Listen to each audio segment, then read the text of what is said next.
आज 10 क्लास चालू होगा आप लोग का, है ना। तो 10 क्लास में पहला क्लास जो लेंगे आज आप लोग का वो मैथ का क्लास होगा। किस चीज का क्लास होगा? मैथ का। Math class 10। मैथ में सबसे पहला काम ये करेंगे कि हम लोग संख्या रेखा को पढ़ेंगे। संख्या नंबर सिस्टम इसको कहते हैं। और नंबर सिस्टम होता क्या है, जैसे कि संख्या दो तरह का होता है। संख्या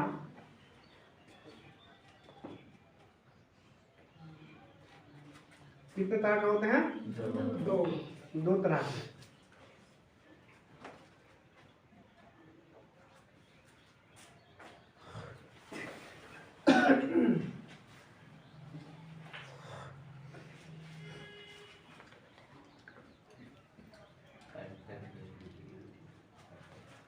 एक होता है वास्तविक संख्या। वास्तविक संख्या इंग्लिश में इसको रियल नंबर कहा जाता है। क्या कहा जाता है? Real number. एक होता है काल्पनिक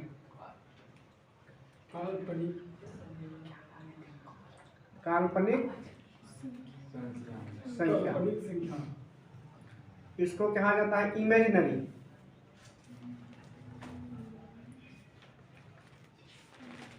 इमेजिनरी नंबर। तो संख्या कितने प्रकार के होते हैं? दो प्रकार के। एक होता है वास्तविक, एक होता है काल्पनिक। तो वास्तविक संख्या जो होता है इसके विषय में चर्चा करेंगे। काल्पनिक संख्या का चर्चा 10 क्लास में नहीं है। वो 11 क्लास में मैथ रखोगे या मतलब 12 क्लास में साइंस जो रखोगे उसके लिए ये होगा। लेकिन थोड़ा सा इसके बारे में हम बता देंगे। वास्तविक संख्या का अलग भाग है। फिर एक हो गया प्राकृतिक संख्या।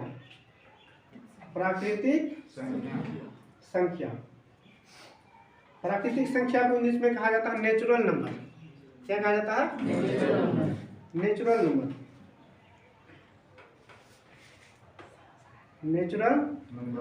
नंबर। यह हो प्राकृतिक संख्या। अब कोई एक बच्चा खड़ा होकर बताओ कि प्राकृतिक संख्या किसे कहते हैं। जिसको याद है वही बताएगा। गिनती की संख्या को प्राकृतिक संख्या कहते हैं। बहुत अच्छा, ठीक है। गिनती की संख्या को प्राकृतिक संख्या कहते हैं। जैसे 1 2 3 etc. मतलब जाते रहेगा।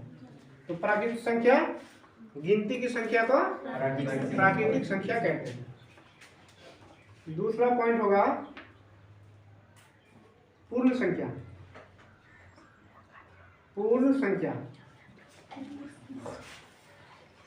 इंग्लिश में से कहते हैं होल नंबर है कि नहीं है। अब कोई ऐसा बच्चा है जो इसको जानता है होल नंबर यानी पूर्ण संख्या। तुम लोग लड़का में पूर्ण का मतलब क्या होता है कि संख्या पूरा हो, है ना। गिनती की संख्या में 0 आता है? नहीं आता है। गिनती की संख्या ऐसे पढ़ते हो 0 1 2 3 नहीं पढ़ते। गिनती की संख्या 1 से शुरू होता है और पूर्ण संख्या जो किससे शुरू हो? 0 से शुरू हो, है ना। जैसे 0 1 2 3 etc. है ना। चलो पूर्ण संख्या हुआ। तीसरा नंबर आ गया पूर्णांक संख्या।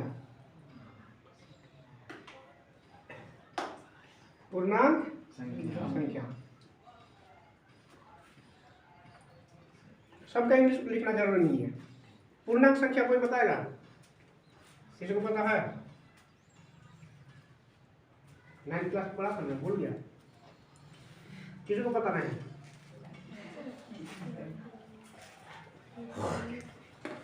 पूर्णांक संख्या का मतलब होता है जो ऋणात्मक से शुरू होकर, है ना, ऋणात्मक से शुरू होकर धनात्मक तक चलता जाए, है ना। ऋणात्मक से शुरू होकर धनात्मक तक चलता जाए। जैसे माइनस का 5 ले लेते हैं, माइनस का 4 ले लेते हैं, माइनस का 3, माइनस का 2, माइनस का 1, उसके बाद 0, है ना। 0 आ गया। अब इससे बढ़ेगा क्या, 1, 2, 3, इससे पहले भी अनलिमिटेड रहेगा, इससे और भी माइनस हो सकता है, इधर भी जाते रहेगा एक्स्ट्रा, ETC। पूर्णांक हो गया। अब 4 नंबर वाला इरफान बताएगा, सम संख्या किसे कहते हैं।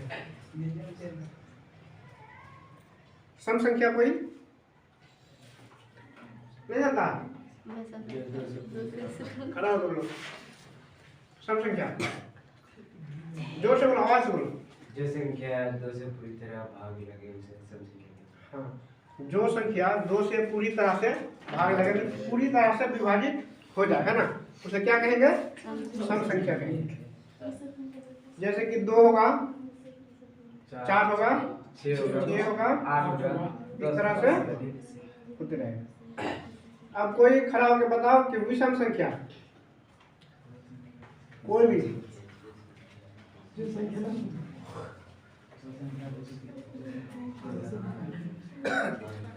विषम संख्या कोई, वो संख्या गजाला बोलो। वैसा संख्या जो 2 से पूरी तरह विभाजित ना हो उसे विषम संख्या कहते हैं। जो 2 से पूरी तरह से विभाजित ना हो क्या कहेंगे, विषम संख्या। सबको याद था लेकिन बोलने में डर लगता है ना, कोई बात नहीं होता है। मतलब 2 से भाग नहीं लगेगा कौन संख्या, तो क्या होगा, क्या 1 होगा, 3 होगा, 5 होगा, 7 होगा, 9, 11, इस तरह से होते रहेगा।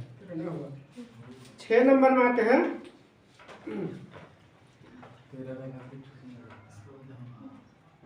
प्राकृतिक संख्या हो गया, पूर्ण संख्या, पूर्णांक, सम, विषम। परिमेय संख्या लिखते हैं,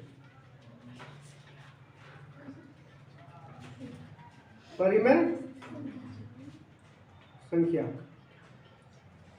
कोई बताएगा परिमेय संख्या किसे कहते हैं, जिसे p/q खराब है, जिसे p/q के रूप में लिखा जा सके उसे परिमेय संख्या। जिसे p/q के रूप में लिखा जा सके उसे परिमेय संख्या कहते हैं।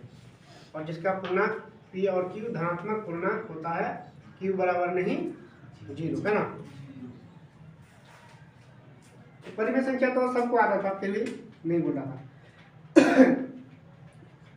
जिसे p/q के रूप में लिखा जा सके और जहाँ p और q धनात्मक पूर्णांक हो और q बराबर नहीं हो क्या, 0। एग्जाम्पल के लिए जैसे कि 2/3 लिखे, 4/5 लिखे, या सिर्फ 0 भी एक क्या है, परिमेय संख्या है, क्योंकि 0 का बट्टे 1 लगाएंगे तो क्या हो जाएगा, परिमेय संख्या। इस तरह से 4 भी परिमेय संख्या होगा, 3 भी परिमेय संख्या होगा, एक्स्ट्रा। इसके बाद है अपरिमेय संख्या।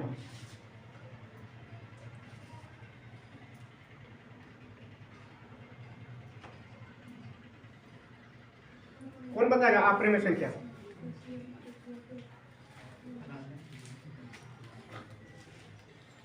बोलो कोई। अपरिमेय संख्या किसी को पता नहीं है, जिसे p/q के रूप में लिखा जा सके उसे अपरिमेय संख्या। जिसे p/q के रूप में लिखना जा सके उसे क्या कहेंगे, अपरिमेय संख्या।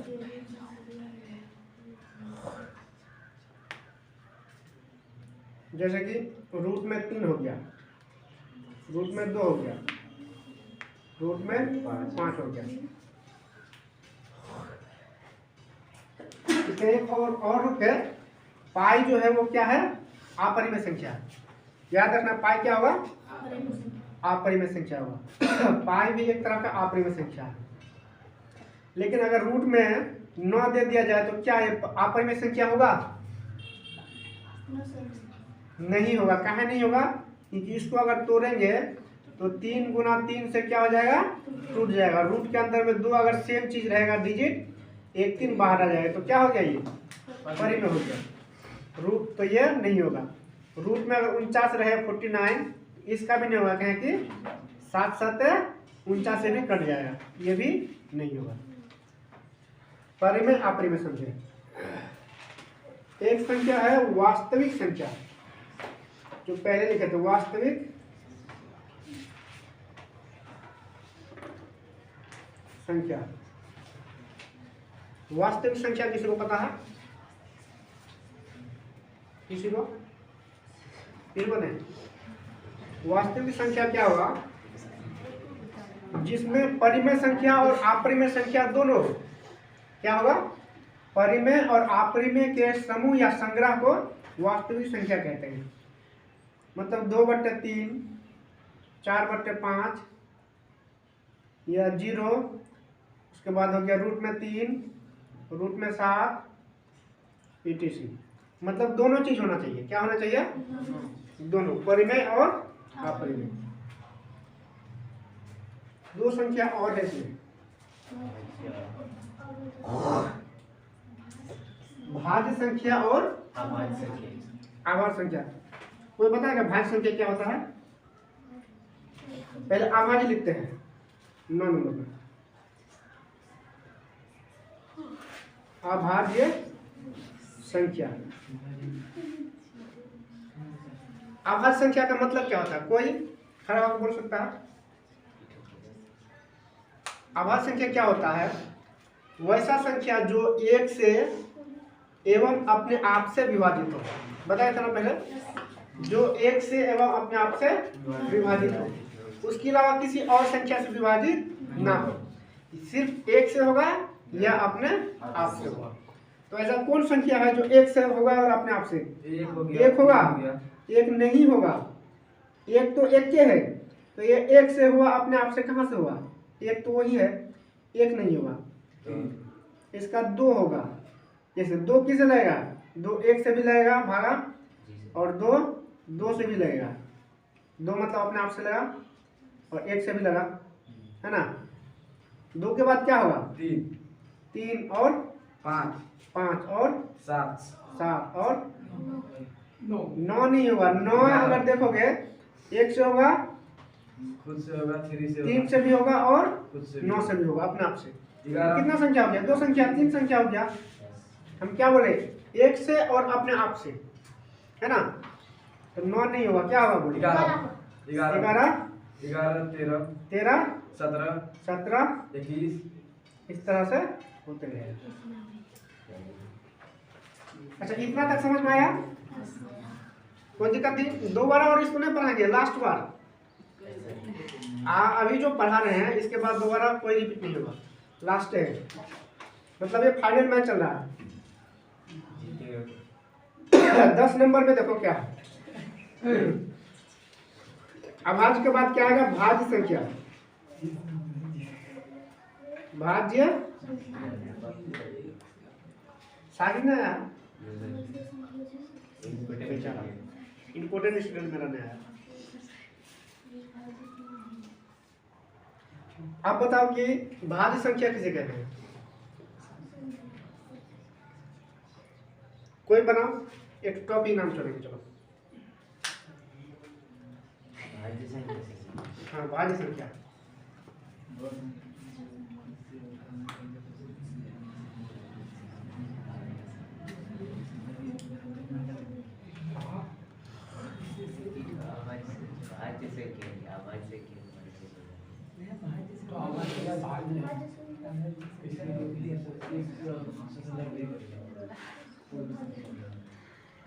अभाज्य पता हो गया तो भाज्य होना चाहिए।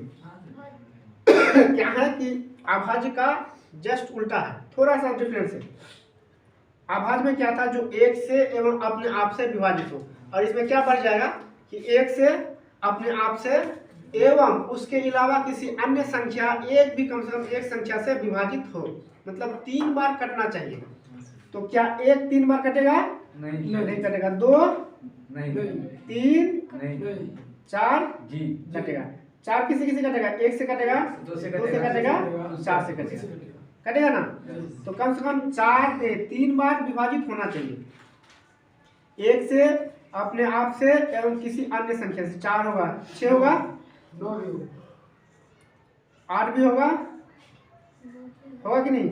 9 भी होगा, 12 भी होगा, 10 भी होगा, है ना। इस तरह से होते रहे। तो भाज्य संख्या पता चला। अब हम बोलेंगे दोहराना तुम लोग, ठीक है।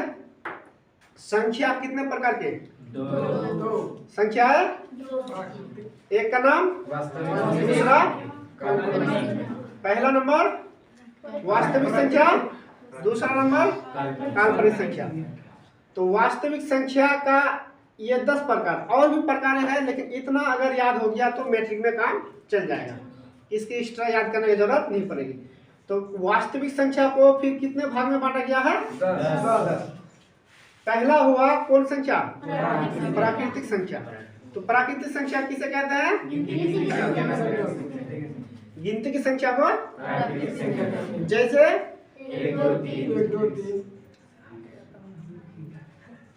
दूसरा हो गया पूर्ण संख्या किसे कहते हैं? वैसे संख्या जो 0 से शुरू हो उसे पूर्ण संख्या कहते हैं। जैसे 0 1 2 पूर्णांक संख्या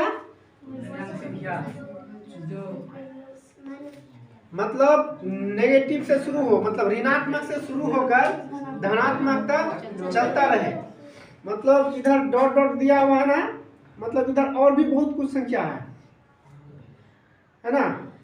इधर -25 2025 कितना भी हो सकता है। तो पूर्णांक संख्या का एग्जाम्पल क्या हो जाएगा? -5 4 3 2 1 0। 0 के बाद बढ़ना शुरू हो जाएगा 1 2 3 4 etc। सब संख्या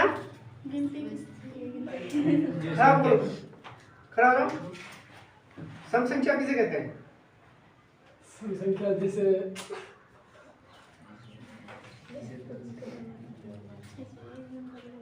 सम संख्या बोलो। यहाँ लिखा हुआ है, हम डिफिनेशन पूछ रहे हैं, एग्जाम्पल नहीं। सम संख्या किसे कहते हैं? जो 2 से पूरी तरह से विभाजित हो जाए, यानी पूरी तरह से कट जाए, यानी भाग लग जाए, उसे क्या कहेंगे? सम संख्या कहेंगे। विषम संख्या किसे कहेंगे? जो जो जो एक से या तीन से भाग लगे। हाँ, विषम संख्या। यहाँ देखो, सम संख्या और विषम संख्या थोड़ा सा अंतर, उल्टा एकदम सेम है कि नहीं है। जो 2 से पूरी तरह से भाग लग जाए उसे क्या कहेंगे? सम संख्या। सम संख्या कहेंगे। 2 से पूरी तरह से भाग ना लगे उसे भी सम संख्या। बहुत अच्छा, गुड। अब बताओ परिमेय संख्या किसे कहेंगे? परिमेय संख्या जिसे p/q के रूप में लिखा जा सकता है, जिसका p और q धनात्मक पूर्णांक हो, q बराबर नहीं 0 हो, उसे क्या कहेंगे? परिमेय संख्या कहेंगे। जैसे 2/4 3/5 या 0, इस तरह से चलता रहेगा। अपरिमेय संख्या क्या होगा? जिसे p/q के रूप में लिखा ना जा सके। और रूट में ऐसा वर्ड जो क्या हो? विषम हो, सम ना हो। लेकिन विषम संख्या अगर देखा जाए तो विषम संख्या में 9 भी आ जाता है, तो ये 9 नहीं होगा। 9 किस लिए नहीं होगा? क्योंकि 9 से अगर काटेंगे तो 3 3 9 से काट के क्या आ जाएगा? परिमेय संख्या आ जाएगा, है ना। अच्छा चलो, वास्तविक संख्या क्या होता है? परिमेय संख्या और अपरिमेय संख्या के समूह या संग्रह को क्या कहेंगे? वास्तविक संख्या कहेंगे। भाज्य संख्या क्या होगा? जो 1 से एवं अपने आप से, जो 1 से एवं खुद से, अपने आप से यानी खुद से क्या हो? विभाजित हो, उसे क्या कहेंगे? अभाज्य संख्या कहेंगे। और भाज्य संख्या क्या होगा? जो 1 से, अपने आप से और किसी अन्य एक संख्या से विभाजित होना चाहिए, उसे क्या कहेंगे? भाज्य संख्या। सबसे छोटी भाज्य संख्या क्या होगा? सबसे छोटी भाज्य संख्या क्या होगा? 4। सबसे छोटी अभाज्य संख्या क्या होगा? 2। सबसे छोटी सम संख्या क्या होगा? 2। सबसे छोटी प्राकृतिक संख्या क्या होगा? 1। सबसे छोटी पूर्ण संख्या क्या होगा? 0। समझ में आया?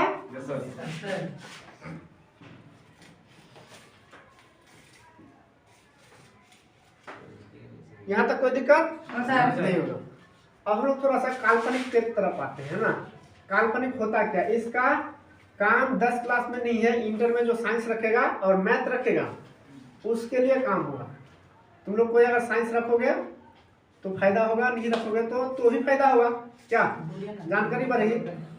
जैसे मान लेते हैं एक्स स्क्वायर बराबर नहीं एक्स स्क्वायर प्लस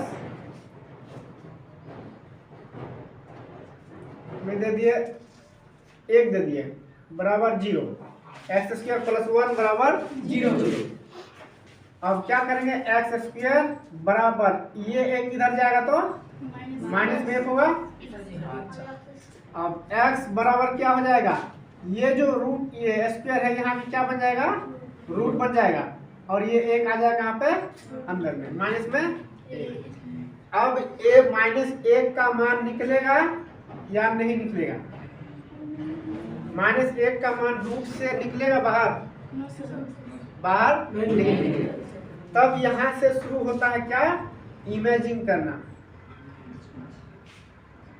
इमेजिंग का मतलब क्या होता है, इमेजिंग का मतलब सोचना। एग्जाम्पल के लिए हम इरफान तुमको बोल रहे हैं, तबरेज का नाम लिया, तुम्हारा दिमाग में शक्ल आ गया कि हमारा भाई तबरेज है, ऐसा है वैसा है, अभी पूर्णिया में रहता है, ऐसा शक्ल में आ गया। अब तुमको हम नाम लेते हैं पिंटू, शक्ल में आया, दिमाग में आया पिंटू नहीं आया।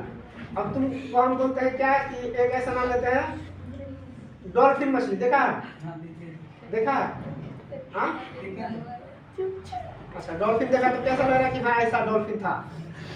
तुमको नाम ले लिया राकेश का, राकेश पता चला कैसा है, पता नहीं चला। चलो किससे पूछा, गजाला से पूछते हैं। तुमको अभी नाम लेता है कि इमराना, ठीक, तुमको ऐसा लग रहा है ना कि हाँ इमराना ऐसी है, इस तरह से है, मतलब शक्ल उसका जो है दिमाग में आता है कि नहीं बनता है, फिगर बनता है। अब अगर तुमको हम बोल दे तुम अभी याद करो किसको, मान लो किसी का नाम आसपास में ऐसा, चलो तरन्नुम का नाम याद करो, ठीक, तरन्नुम को देखो नहीं, देखो तो उसका दिमाग मतलब उसका फिगर दिमाग में आके बैठेगा नहीं बैठेगा। अब हम तुमको अगर बोले कि अच्छा ताजमहल देखो, फोटो में देखा है, चलो ताजमहल देखा, दुबई देखा है, बुर्ज खलीफा देखे हो ना, दुबई पूरा शहर अगर बोला जाए तो। चलो इसका बात बताओ, हम बोलते हैं कि चीन का जो ये है होम मिनिस्टर है, तो उसको देखे हो, नहीं देखे हो तो उसका फिगर भी नहीं बनेगा। अच्छा एक नाम और बोलते हैं, इसका नाम मान लो कि चुक्कू मुक्कू है, किसका नाम है। अब हम बोले कि चुक्कू मुक्कू कैसा है, तो फिगर मतलब दिमाग में बनेगा कि चुक्कू मुक्कू ऐसा इतना बड़ा है कि ऐसा है कि आदमी के जैसा है, फिगर उसका दिमाग में नहीं बैठेगा। दिमाग में फिगर किसका बैठेगा, जिस चीज को देखे हैं या जिसको जानते हैं। जैसे तुमको बोले तबरेज, तुरंत शक्ल आ गया, हाँ तबरेज ऐसा था ऐसा था ऐसा था, उसका पूरा कैरेक्टर आ जाएगा ना। तो इमेजिंग करना मतलब सोचना, इमेजिंग करना मतलब सोचना। इंटर में साइंस रखने के बाद जो मैथ रखता है, जो बायोलॉजी वाले को पता नहीं रहेगा, बायोलॉजी वालों को इतना है ही नहीं कि इसको इमेजिन कर सके। जो बायोलॉजी रखता है वो हमारे हिसाब से बेकार समझते हैं। मैथ जो रखता है, मैथ रखने के बाद जो पढ़ता है तो यहाँ से इमेज करता है, यहाँ पे एक नंबर लेता है इस तरह से जिसका नाम होता है आयोटा, आयोटा, और इस तरह से आयोटा का मान रखता है अंदर में, उसके बाद एक का मान निकाला जाता है। लेकिन ये निकालता है किसमें, 11th क्लास में और 12th क्लास में, मैथ में, मैथ साइंस। तो ये तुम लोग का जरूरत नहीं है क्योंकि किताब में भी नहीं है, तुम लोग का मैट्रिक में पूछता भी नहीं है। तो क्या इसको पढ़ के कोई फायदा नहीं है। इसको कब पढ़ेंगे, जब इंटर में साइंस रखेंगे तब। और हमको उम्मीद है कि तुम लोग सारा सब्जेक्ट, सारा बच्चा जो है साइंस रखेगा। जरूरी नहीं है कि साइंस रखना है ना। आर्ट्स रखने का मन है आर्ट्स रख लो, कॉमर्स रखने का मन है कॉमर्स रख लो, उससे कोई प्रॉब्लम नहीं है, सिर्फ पढ़ने में तेज होना चाहिए। तो अगर इतना बात समझ में आया होगा तो इसको धीरे धीरे छापो, क्या